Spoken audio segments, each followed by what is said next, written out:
So after I'd finished telling my story, there was a brief period where the team could actually just have a brief overview of where we see this project going. And that is what you are about to see on my phone screen recording.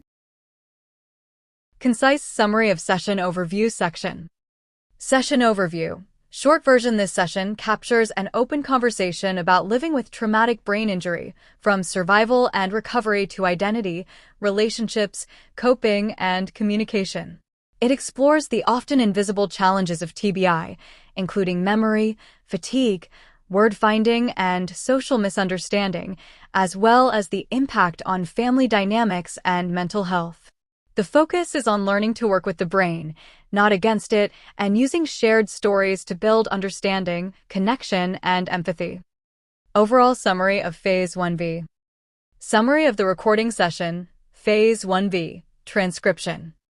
The recording session documents Jean-Marc's detailed reflection on living with a traumatic brain injury, TBI, following a near-fatal car accident, and how that experience has shaped his identity, relationships, coping strategies, and communication over nearly 2 decades.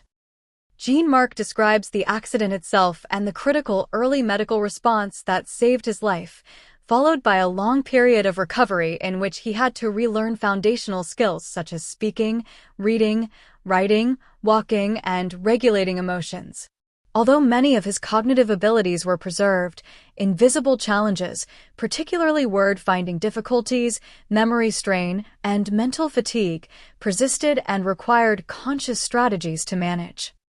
A significant portion of the session explores loss of identity.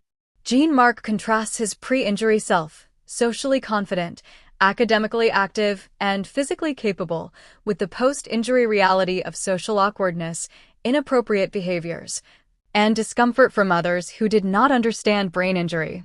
He reflects on the emotional work required to accept a new identity rather than attempting to return to the person he was before. Family dynamics emerge as a central theme. Pre-existing trauma from his father's death, tension between his mother and sister, and the intense caregiver relationship with his mother all shaped his recovery.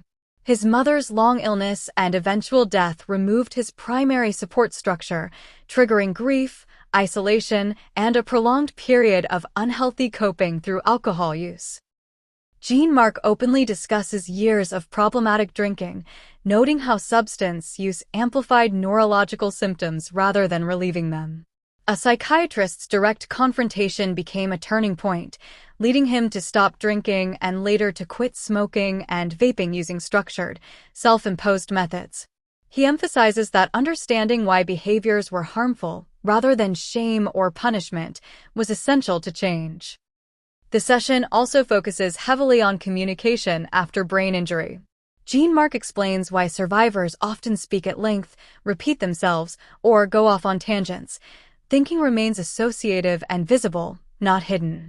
He describes how civilians often misinterpret these behaviors as rudeness, aggression, or self-absorption, when in reality they reflect effort, honesty, and vulnerability. He highlights how frustration often arises not from others, but from survivors being unable to express themselves clearly or feel understood. By the end of the session, the discussion shifts toward purpose. Jean-Marc frames storytelling, structured communication, and tools like summaries as bridges between survivors and non-survivors.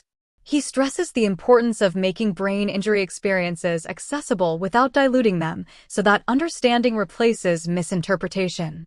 The session ultimately positions this work as both personal healing and advocacy, using lived experience to create clarity, empathy, and connection.